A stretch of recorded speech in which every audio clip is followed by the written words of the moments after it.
They're for others. Each one should use whatever gift he has given to serve others. That's what it says in 1 Peter 4:10. And when we get our eyes off of what do I want to do and look at how could I meet somebody else's needs, then ministry changes completely. And under, let's see, that next one there, for the purpose, spiritual gifts are to produce maturity and stability in the church family. It was he who gave some to be apostles, some to be prophets, some to be evangelists, and some to be pastors and teachers, to prepare God's people for works of service, so that the body of Christ may be built up until we reach the unity of faith and in the knowledge of the Son of God and become mature, attaining to the whole measure of Christ. So while our spiritual gifts are for the benefits of others, they help us to grow and mature. So they're for our benefit too. So, said your spiritual gifts survey that you took before, we discussed it a little bit last week. We could spend, weeks and weeks talking about spiritual gifts, but since most of you have already had the first class where you did the survey and you've been through that, we're not going to talk anymore really about spiritual gifts unless somebody has something they want to share right now. Maybe a gift they've discovered they had, or one they thought they had and realized they didn't. Or anyone want to share any with us? I think it kind of surprised all of us to know what our special gift was. It surprised me. Anything particular? Maybe you changed what you were doing once you got your spiritual gift surveys back? Changed the way you were thinking about things? Or we'll have to work on them some more than what we guess. Well, the S in shape is for spiritual gifts. I'm going to go ahead and hand these out. I have enough. We'll take one and just pass them around. This week, after you read 1 Corinthians 12, if you would look at the top section of this form, it's spiritual gifts, and it has 3 points, spiritual gifts I believe I have, and then I feel I may have these gifts because. Very simple, 6 little lines. You can use the spiritual gifts survey. If you've gotten that back, if you haven't, we'll get the ones that you turned in tonight scored as fast as we can and get them back to you. But, just what do you think your spiritual gifts are? And then why do you think you have those?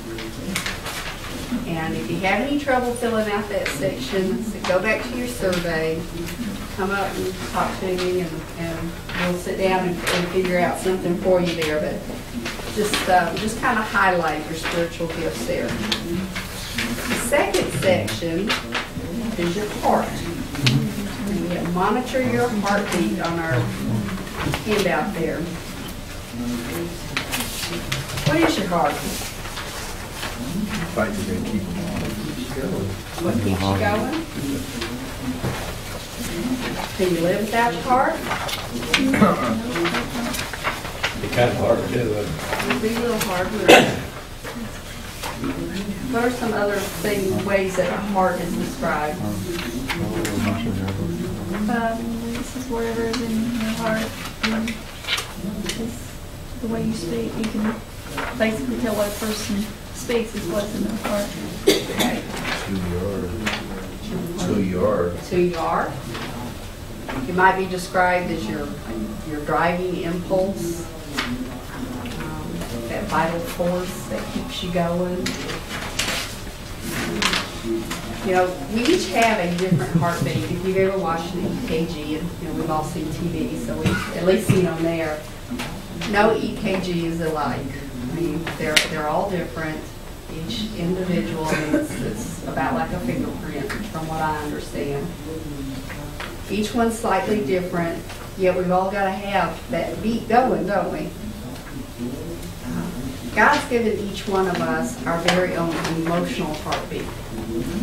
And And that heartbeat races when we encounter activities, subjects, circumstances that interest us. I can sit and listen to people talk about football and eventually fall asleep. But when the talk turns to soccer, I kind of perk up and listen for the names that I recognize and what teams they're talking about and that kind of thing, because my TV's on soccer almost all the time at home with my two boys. And so I heard a lot of that. I get interested a little bit more. Now, they can sit and talk about ballroom dancing all day, and again, I will fall asleep probably. But you throw in the word clogging and my ears will pick up, and I'll think, oh, who clogs? You know, what kind of dances do you dance to? And I'm all excited all of a sudden. So, you know, God gives us these different little things that get us going. So our heart is what gets you moving, what makes you start ticking and gets your blood flowing and wakes you up a little bit. We put down here what I have a heart for or what motivates me in just 3 statements. I love to. What do you love to do? So this week, you know, just spend some time praying. Spend a little time thinking, what are the things you love to do? It doesn't have to be church-related stuff. Maybe you love to sing, and you sing in a country band. You know, it doesn't matter. If that's something you love to do, go ahead and write that in there. And then write down the age or type of people you love to work with. Like preschoolers, babies, rather be with teenagers, senior adults better for you.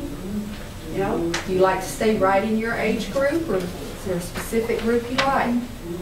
Think about who you really like to work with. When the church issues, ministries, and needs that excite or concern you the most. When you're in the business meeting, certain topics come up, your ears get up there, you know? You start listening a little bit more. What are the things that excite you, concern you? What are the things that you think are important in the church life?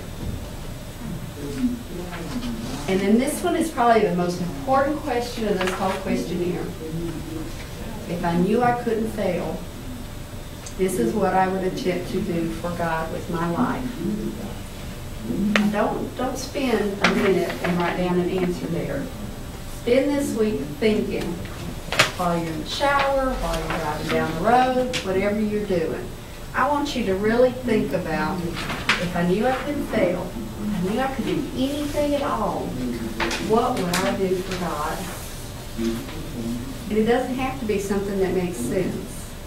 It doesn't have to be something you know you can do. Go ahead and think as big as you can think, because with God, anything is possible. So the bigger you think, the more likely it is to happen. You know, God really likes to do the impossible. And sometimes we really limit Him. And we think, you know, well, I've had a couple years of Spanish. Maybe I could go over and do this little tutoring thing or something. And it never happens. But maybe if we think, you know, I've had a couple years of Spanish. I bet I could go help with a Spanish-speaking ministry. I bet I could do that. And go out and start a ministry. God's more likely to do that. You know, He likes to think big, and He likes it when we think big. So this week, you know, go ahead and fill out both of those sections, your spiritual gifts in your heart, and spend some time each day thinking about that last question. And don't fill it out until the last day. Think about it all week. What could you do if you could do anything and know you wouldn't fail?